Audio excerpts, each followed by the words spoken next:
Hi dear student, पिछली बार जो है हमने हमारा जो इम्पोर्टेंट ऐसा आर्टिकल था लीनियर मोमेंटम का और Newton first law of motion का नीट और सीईटी और जो एंट्रेंस एग्जाम है उसके पॉइंट ऑफ व्यू से हमने आपको समझाया था डियर स्टूडेंट। इक्वेशन निकाला था, उसके ग्राफ निकाले थे।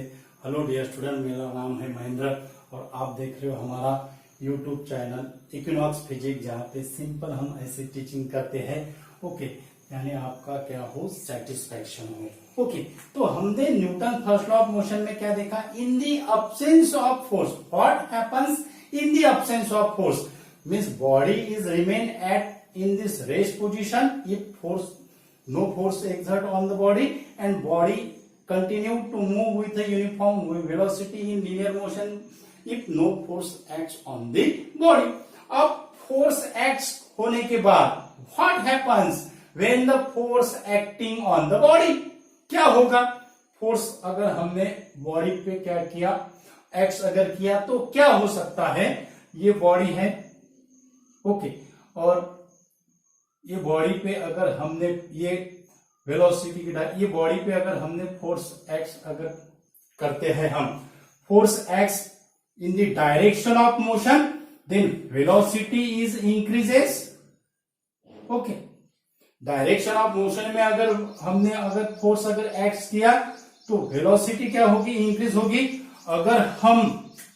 अगर हम अपोजिट डायरेक्शन में, मोशन के अपोजिट डायरेक्शन में अगर फोर्स अगर अप्लाइड अगर कर रहे हैं तो इसमें क्या होगा, वेलोसिटी क्या होगी, डिक्रीज होगी। वेलोसिटी क्या होगी, डिक्रीज होगी। When the force applied in the direction of motion velocity increases and when the force applied in the opposite direction of motion velocity decreases and when force applied on the body sideways, अगर हमने side veg पे अगर force अगर applied किया तो क्या होगा, direction of motion change. Direction of motion क्या होगा, चेंज होगा। डायरेक्शन ऑफ मोशन क्या होगा, चेंज होगा। दैट इज वेलोसिटी का मैग्नीट्यूड इंक्रीज डिक्रीज होगा, डायरेक्शन ऑफ मोशन क्या होगा, चेंज होगा। यानी ये चेंजेस हो रहे हैं, किसमें होता है, दैट इज द वेलोसिटी के इसमें। ओके, फिर हमें पता चला है, हम इस पे से कंक्लूजन निकालेंगे, अगर हमने फोर्स अगर एक्स अगर करते हैं, ओके, तो बॉडी का वेलोसिटी क्या हो रही है, चेंज हो रही है, लेकिन mass is remain constant and product of mass into velocity, product of mass into velocity, उसको हम क्या कहते हैं, मोमेंटम कहते हैं। मास चेंज होता है क्या, नहीं, वेलोसिटी चेंज होती है, यानी चेंज इन मोमेंटम, मोमेंटम में चेंज हो रहा है। कब, जब फोर्स क्या होता है, एक्स होता है। यानी Newton second laws of motion gives the measurement of force, बहुत इंपॉर्टेंट है dear student. Newton second law of motion gives the measurement of force, और उसका स्टेटमेंट क्या होगा, बहुत इजी स्टेटमेंट है, Newton second law of motion. Newton second law of motion, Newton second law of motion का statement बहुत easy ऐसा statement है। स्टेटमेंट क्या होगा, it is state that the rate of change of linear momentum, rate of change of linear momentum is directly proportional to applied force। rate of change of momentum is directly proportional to, कौन सा, linear momentum का। rate of change of linear momentum is directly proportional to applied force and this change take place in the direction of applied force। This change take place in the direction of applied force, ये होगा statement. अब mathematically इसको हम कैसे express करते हैं, mathematically that is F is directly proportional to rate of change of momentum, that is F directly proportional to dp by dt, where p is the momentum, mass m है और body moves होती है velocity से, तो उसका momentum क्या होगा, p equal to m into v. So F directly proportional to rate of change of momentum, that is dp by dt. So F equal to k into dp by dt. And for SI and CGS unit k reduced to 1. So F equal to k into dp, sorry 1 into F equal to dp by dt. F equal to dp by dt. Okay. अब F equal to dp by dt, this is the mathematical expression of Newton's second law of motion. Newton second law of motion. अब ये expression को हम express करते हैं different form में. Okay, तो p की वैल्यू अगर हमने यहाँ पे अगर mv अगर सब्स्टिट्यूट अगर की तो हमें क्या मिलेगा, d dt of mv. Okay, तो वो क्या होगा, that is equal to m into dv by dt. m into dv by dt. m into dv by dt. Okay, f equal to m into dv by dt. So f equal to m into ये, where dv by dt is the acceleration, rate of change of velocity. It is nothing but the acceleration.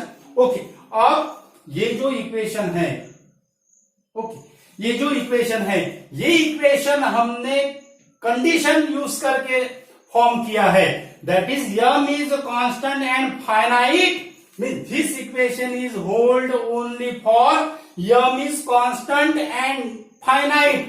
अगर यम अगर वैरिज अगर होता है, this equation is not applicable. और ये जो force है, ये force, this is the net external force. ये जो फोर्स है, this is net external force. This force, any involvement of this force, no internal force is involve in the external force. And this net, important है point है dear student, no involvement of the internal force. कौन सा ही internal force, ये एक net external force में, ये force में क्या होगा, इन्वॉल्व नहीं होगा. यानी it is only net external force, because it is acts outside of the system. ये जो फोर्स होता है वो क्या होता है, outside of the system act होता है. ओके, और ये जो फोर्स है, दिस फोर्स इज, और ये जो लॉज है, लॉज, ये लॉज क्या देगा है फिर हमें, it is gives the measurement of force. It is gives the measurement of force. If we know the mass and acceleration of the body, we calculate the force acting on the body. If m is constant, means this equation is strictly applicable when m is constant and finite.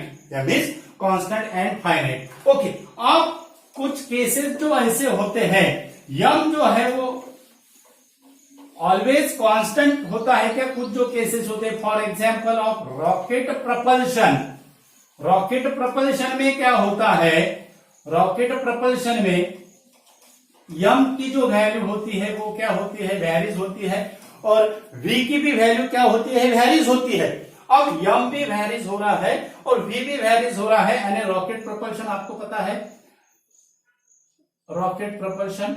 Okay, rocket propulsion में क्या होता है, when the fuel burn means m is decreases. m क्या होगा, decrease होगा, और उसकी velocity क्या होगी, इंक्रीज होगी. In case of the rocket propulsion m decreases, fuel burn होता है, और जैसे फ्यूल बर्न होता है वैसे वेलोसिटी क्या होती है, इंक्रीज होती है. It is based on the conservation of linear momentum, वो हम बाद में देखेंगे.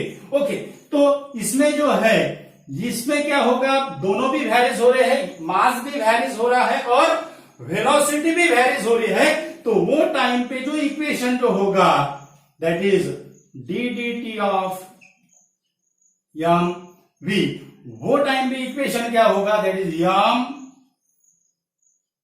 dv by dt plus plus dm by dt v, m dv by dt plus dm by dt v। Okay, तो ये इक्वेशन होगा if m and v both varies, m dv by dt plus dm by dt। अब हमारा जो equation था f equal to m into ये equation कौन से केस के लिए अप्लीकेबल है? If m is a constant, if m is constant and finite. तो ये इक्वेशन, अगर ये इक्वेशन पर से ये इक्वेशन हम निकाल सकते हैं, क्योंकि m इज कांस्टेंट है, तो ये जो सेकंड जो टर्म है, ये सेकंड जो टर्म है, ये सेकंड टर्म की वैल्यू क्या होगी? 0। That is dm by dt की वैल्यू 0 होगी, 0 into v that is equal to 0। So यहां पे हमें क्या मिलेगा? It is only remain m into dv by dt। Okay, और m into dv by dt की वैल्यू क्या होगी? m इंटू ये, m इंटू ये means which is the mathematical equation, which is the true equation of force? F equal to ma is not a true equation of force. True equation of force mathematical expression क्या है? Newton second law of motion का mathematical expression क्या है? That is F equal to dp by dt। This is the mathematical expression, this is the mathematical expression. Okay, अब ये m को अगर हमने डेंसिटी में और वॉल्यूम में अगर कन्वर्ट अगर किया, तो ये इक्वेशन हम ऐसे भी लिख सकते हैं। डेंसिटी को, मास को अगर हमने इसमें कन्वर्ट किया, डेंसिटी और वॉल्यूम में अगर कन्वर्ट अगर किया, तो ये इक्वेशन हम ऐसे भी लिख सकते हैं। That is m dv by dt, m dv by dt plus d dt of m को कन्वर्शन हम किसमें करेंगे? m converted into density and volume, density and volume. तो ये इक्वेशन, ये भी है डियर स्टूडेंट, ये भी। ओके, इसको हम स्मॉल लेते हैं, ये कैपिटल V एंड वॉल्यूम है। V is the volume, okay, और रो इज द डेंसिटी, और ये जो स्मॉल v जो दिख रहा है, it is the velocity, it is the velocity. ये इक्वेशन को हम ऐसे भी लिख सकते हैं। और एरिया में अगर ट्रांसफर अगर करना है, तो एरिया में वॉल्यूम का कन्वर्शन एरिया में क्या होगा? Area into length. ओके, तो एरिया इंटू लेंथ, यहाँ पे एरिया इंटू ये इंटू एल आ जाएगा, और dl बाई dt की वैल्यू v होगी, यानी यहाँ पे हमें v स्क्वायर भी मिलेगा। तो आप इसको डिफरेंट फॉर्म में कन्वर्ट कर सकते हो। अगर वेलोसिटी अगर कांस्टेंट अगर है, वेलोसिटी कांस्टेंट है, यानी ये जो dv बाई dt की वैल्यू क्या होगी? 0 होगी। सो f की वैल्यू क्या रहेगा? It is only d dt of rho v। Okay, d dt of rho v, d dt of rho v और dm by dt into v if the velocity is remain constant, velocity is remain constant। Okay, तो ये different form है dear student. अब जो Newton second law of motion है, वो Newton second law of motion का जो अल्टरनेटिव जो स्टेटमेंट है, अब ये जो है ये F it is the net external force, ये जो है, ये जो फोर्स है, ये force it is the net external force. तो इसको हम ऐसे लिखते हैं, नेट एक्सटर्नल फोर्स, इससे दैट इज हम ऐसे लिखते हैं एक्सेलरेशन। अब अल्टरनेटिव स्टेटमेंट क्या होगा? Newton second law of motion का अल्टरनेटिव स्टेटमेंट क्या होगा?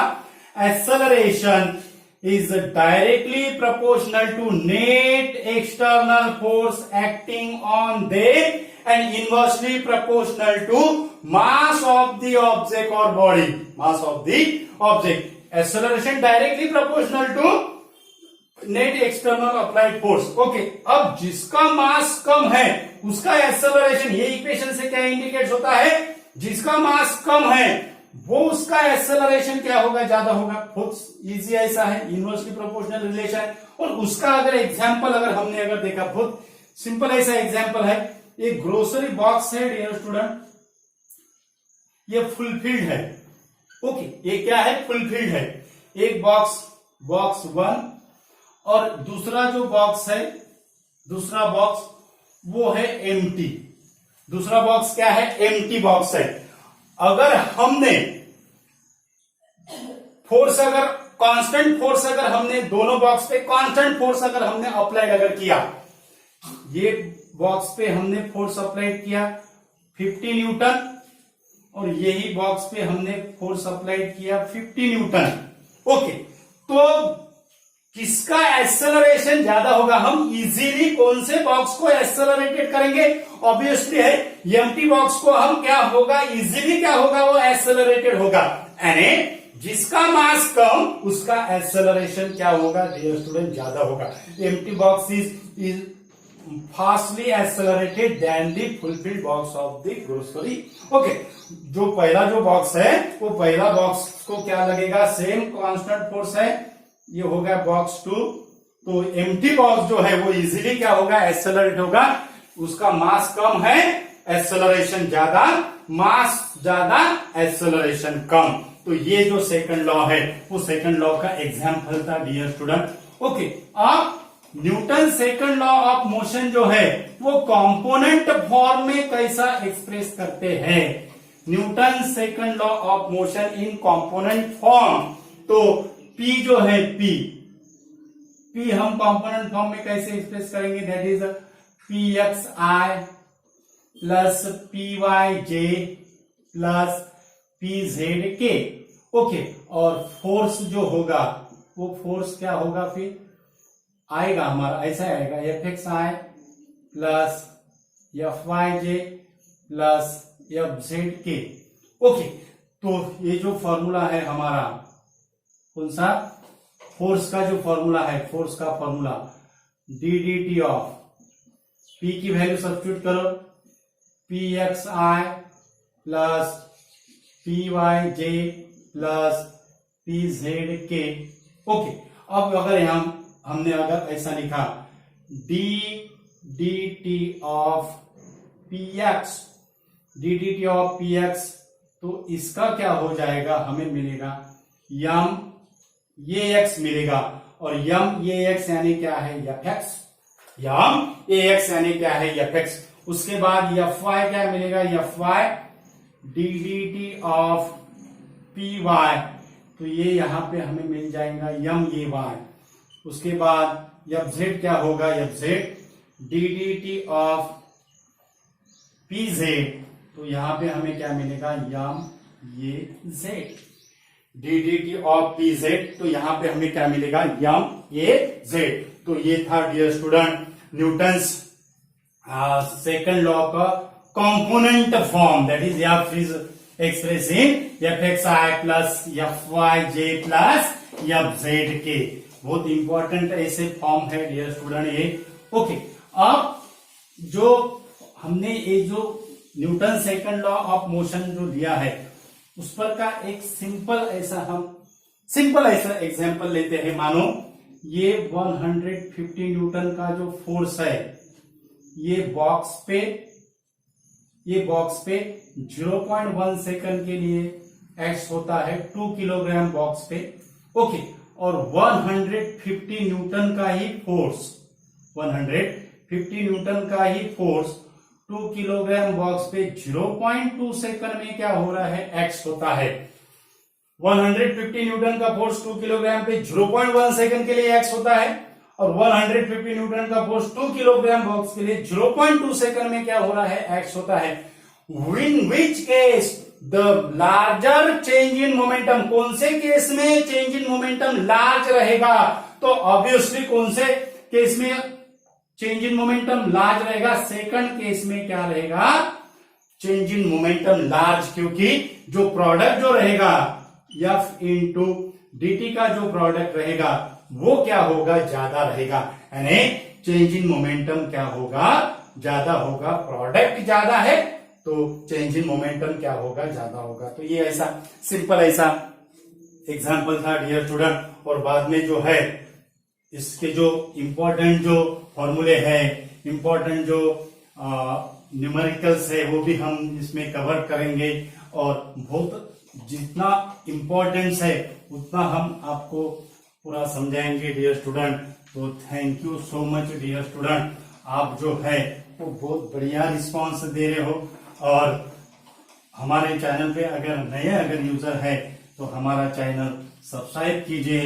आगे भी आपको ऐसे ही इंफॉर्मेटिव जो इंफॉर्मेशन है, जो कंसेप्चुअल है, थ्योरेटिकल बेसिक है, न्यूमेरिकल बेसिस है, जितने फॉर्मूले हैं वो फॉर्मूले का पूरा डिटेल एक्सप्लेनेशन हम आपको आगे ये चैप्टर में देने वाले हैं। तो बहुत इंपॉर्टेंट ऐसे वीडियो है एंट्रेंस एग्जाम के पॉइंट ऑफ व्यू से।